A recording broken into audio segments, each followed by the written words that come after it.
Сайн байцгаана уу манайхаа. Дахин нэг шинэ дугаараар та бүхэнтэйгээ уулзч байгаадаа таатай байна.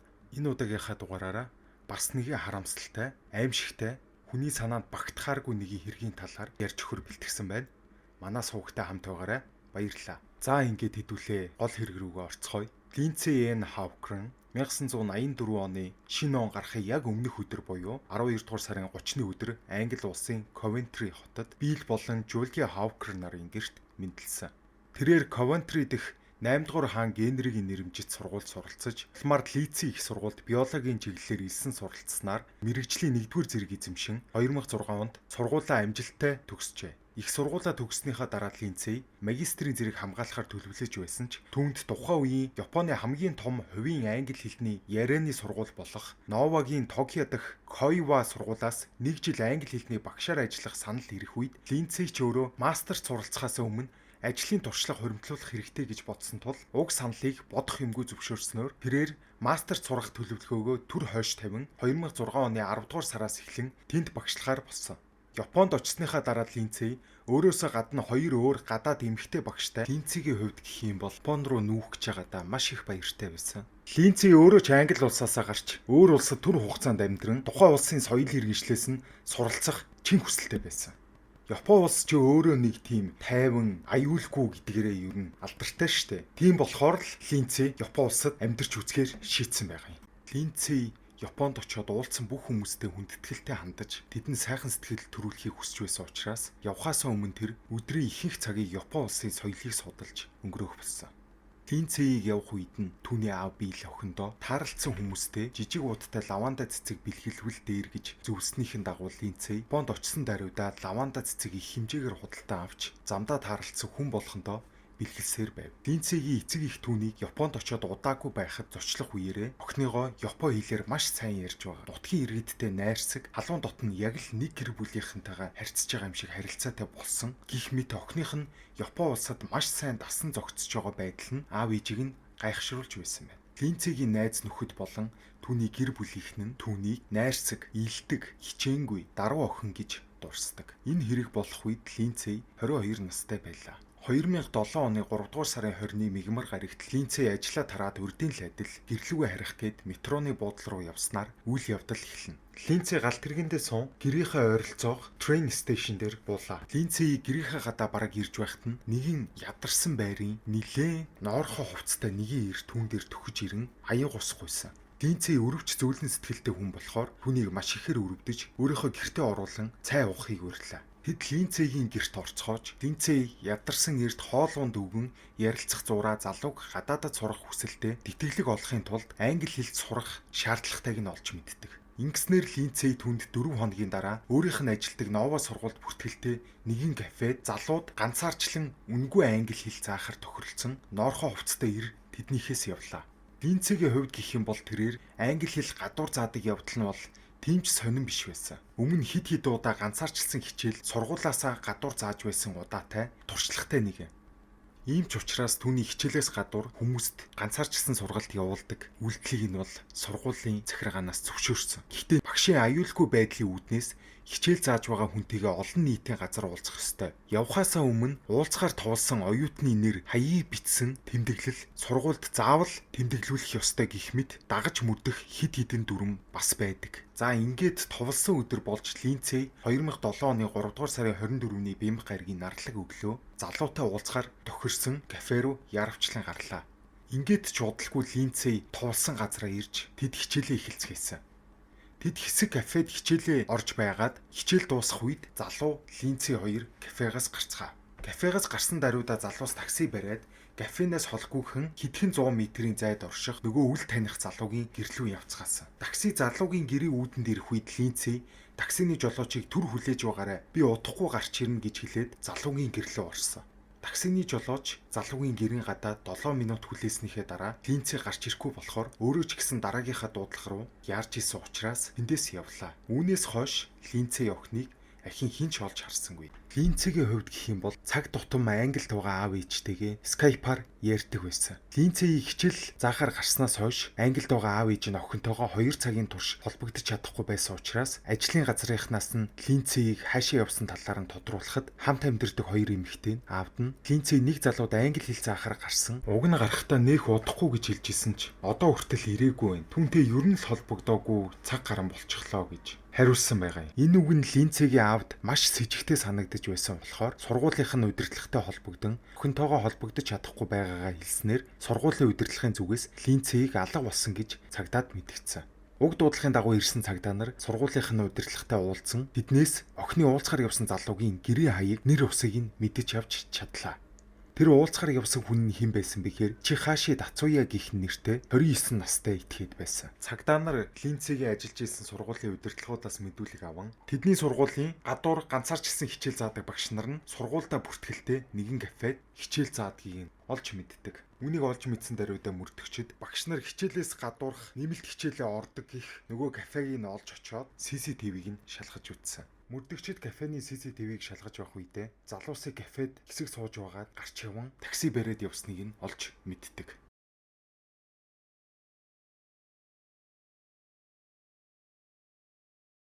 Кафений гаднаас таксийн цуугаад явсныг нь олж мэдсэн даруйдаа цагдаагийн албахагчид уг такси компаниг ямар компани болохыг нь шалгах ажилдаа орлоо.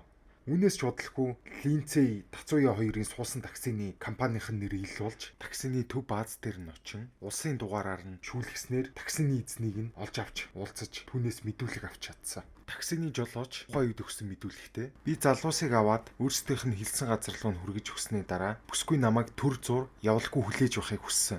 Энийхэн ч дагуу би 7 минутын турш хүлээсэн боловч гарч ирэхгүй болохоор нэг ч юм бодлогүй яваад өгсөн гэж мэдүүлсэн. Энэ үеэс эхлэн цагдаа нар Линцэгийг Дацуягийн гэрт байх хамгийн өндөр магадлалтай түүнийг Дацуягийн гэрээс хайсан дээр гэдгийг шууд ойлгоцох байсан. Линцэй Дацуятай уулзахаас өмнө Дацуягийн гэрийн хаягийг бичсэн цаас болон бичиг баримтынх нь хуулбарын хамт сургуулийн удирдлагуудад үлдээсэн байсан нь Дацуягийн гэрийн хаягийг олох цагдаа нарын ажлыг маш ихээр хөнгөвчилж өгсөн гэж хэлж болно.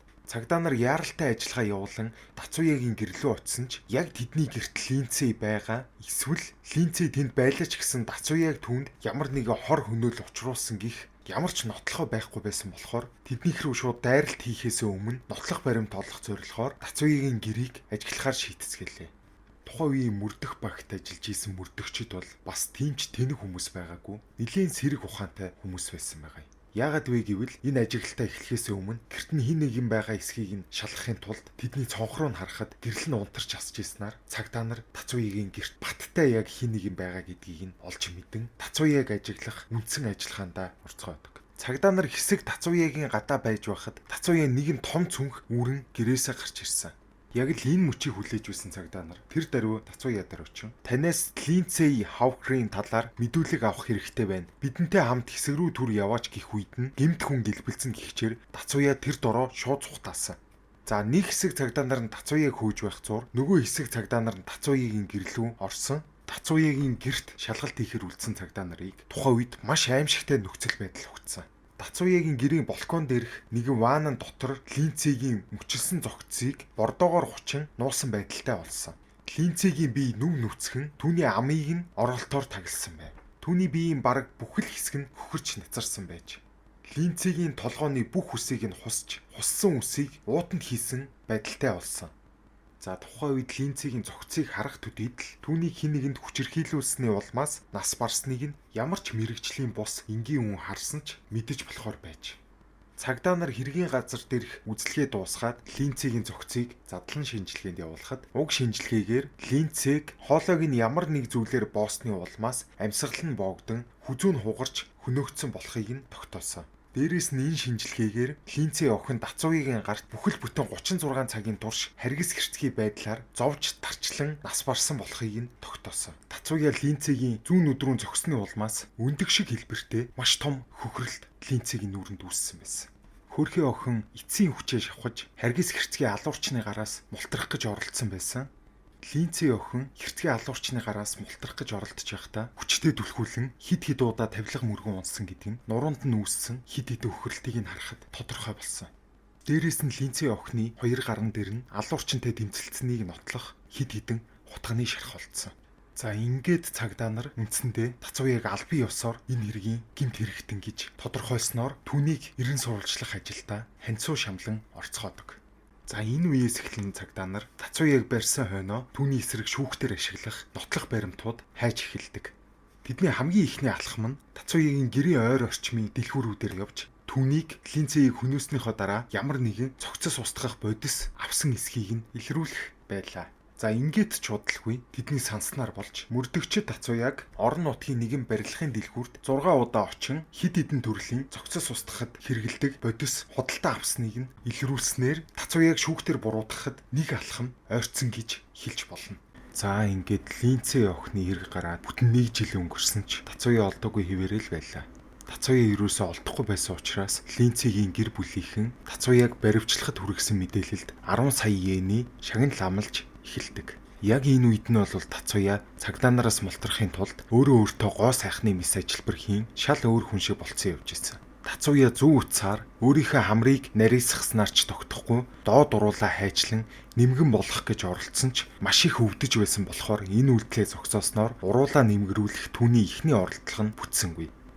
Гэвч Тацууя өөрийн хүссэн дүр төрхөө олж авахын тулд бууж өгөхийг хүссэнгүй. Тацууя өөрийнхөө хамрыг нарийсгаад тийм ч амар өөр хүн шиг болчихно гэж бодоогүй учраас яаралтай уруулаа нэмгэрүүлэх хэрэгтэй гэдгийг маш сайн ойлгож байсан. Гэвч ихний орлогын шархан идгэж амжаагүй байсан учраас Тацууя дахин оролдохоос өмнө хэдэн өдөр хүлээх шаардлагатай болсон. За ингээ хэд хоногийн дараа түүний шархан чанлаа тэр өөрийнхөө уруулыг нэмгэрүүлэх хоёр дахь оролдлогоо хийхээр эрс зөриг шулуутсан. Эцэстээ түүний хоёр дахь оролдлого нь амжилттай болж тэр өөрийнхөө доод уруулыг амжилттай нэмэрүүлж чадсан ч энэ нь мөн түүнд хангалттай сайн өнгөлөн далдалт болох юм шиг санагдаагүй. Тацууяг эрен сурвалжлах зурагтуудаас Япон улсын булан дохой бүрт байхыг хараад Тацууя хайрцаг зүсэгч ашиглан өөрийнхөө зүүн хацар дээрээ байдаг мингээ тас татсан. Тацууя хяналтын камертай дэлгүүрүүдээс холуур яван ямарваа нэг камерт өртчихгүй хичээхийн хажуугаар нэг газараа удаан байрлахгүй маш сайн зүгтэж байсан. Цагдаа нараас зүгтэж явахдаа Тацууя хуурамч бичиг баримт ашиглан барилга дээр ажиллаж гоо сайхны хагалгаа мэрэгжлийн имлэгт хийлгэхийн тулд мөнгө цуглуулж эхэлсэн байгаа юм. 1 жил гаруйгийн хугацаанд 12,000 орчим йен цуглуулсан Тацууя хамраа улам нарийсгаж урт болохын тулд хамрын мис ажилбар хийлгэсэн ч энэ мис заслал нь бүтлгүүтэж түүний хамрыг бүр цааш нь чихэж орхисон. За ингээд Тацууягийн хамар нь ингээд хамарных нь уртлынх нь яс нь хоёр хацарных нь ястай зэрэгцсэн байсан учраас нааш нь татаж гаргахын тулд хоёр дахь гоо сайхны хаалгаанд Тацууя орох шаардлагатай болсон. Эмч нар түүний хамрыг янзлахын тулд Тацууягийн нүүрний хид хідэн зургийг авах шаардлагатай болсон. Тацууя ч нөх юм бодохгүй нүрнийхээ зургийг авахыг зөвшөөрсөн. Гэвч тухайн үед Тацууягийн нүүрний зургийг харж байсан эмч нар нэг сонин жаргалтай зүйл анзаарсан. Өмнө мингтэй байж байгаад түүнийг хүчээр суглаад авсан гэдгийг олж харсан ба үүнийгээ цагдаад мэдэгддэг. Эмч нарын энэ дуудлагыг авсан цагдаа нар тэдний дүрсэлсэн хүн Тацууя гэж үзэж гэмт хэрэгтэн гадаа төрхөө өөрчилсөн. Ялангуяа хамар нь өөр болсон гэдгийг нь телевизийн сувгуудаар олон нийтэд цацаж эхэлсэн. Тацууя энэ мэдээг зурагтаар үзээд өөрийн дүр төрхөө өөрчлөхийн тулд хиймэл сахал, хар юудэнтэй цамц гих мэд зүйлс худалдаж аван нэг мөсөө уцаан онгоцон сууж Японоос зүгтахаар шийддэг. Гэвч Тацууягийн талаар Японы бараг бүх мэдээллийн цугуудаар цацагдаж хүн болгон түүнийг таньдаг болсон байгаа энэ үед зүгтэн гэдэг бараг боломжгүй зүйл болсон байлаа. Ичихаши Тацууя Окинавагийн өмнөд дарал руу гатлага онгоцон цуухаар хүлээж байхад нэгэн зорчигч түүнийг таньж бомбын ажилтнуудад мэдэгдэн улмаар ажилчид цагдаад мэдэгдснээр Тацууяг 2009 оны 11-р сард Осака хотын бомбтоос баривчилжээ. Тацууя баривчлагдах үедээ малгай, нарны шил, маск зүүсэн байлаа.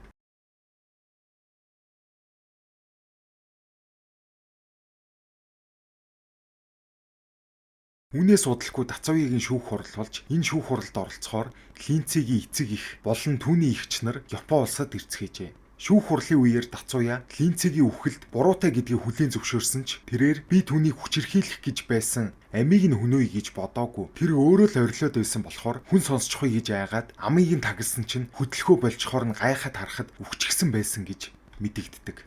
Прокурорын зүгээс Тацууяг Линцээ охиныг сэрэх гэж нэг ч удаа оролдоогүй. Түргэн тусламж дуудаагүй. Хинээс ч тусламж гуйгаагүй. Харин оронд нь охины зохицыг ванд нуухыг сонгосон гэж маргаж байсан. Харин өмгөөлөгчийн талаас Тацууяг сэтгцийн өвчтэй гэж марган түүнийг сэтгцийн эмнэлэг рүү явуулахыг оролдож байлаа. Прокурор болон Линцэгийн ар гэрийнхэн Дацууяад цаазын ял оноохыг шүүхээс хүсэж байсан. Шүүхээс Дацууяаг бэлгийн дур хүслээ хангахын тулд охины хүчинтсэн. Дараа нь энэ хэрэгээ нуун дарагдуулахын тулд Линцэгийн амийг нь санаатай хөнөөсөн гэж үзэж түүнд бүх насаар нь хорих ял оноожээ.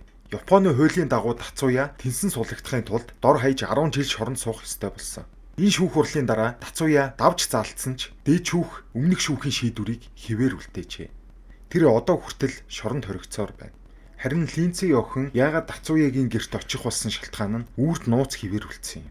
За ингээд энэ удаагийн дугаар маань үүгээр дуусч байна. Энэ удаагийнхаа дугаараараа маш аимшигтай галзуу нэгийн этгээдтэй учирсан хөр хилэлтэй охины хэргийн талаар ярилцаж дууслаа. Та бүхэнд энэхүү дугаар манд таалагдсан бол лайк болон сабскрайб бадарч манай сувгийн цаашдын үйл ажиллагааг дэмжээрэй. Дараагийн дугаараар уулзтлаа. Түр баяртай.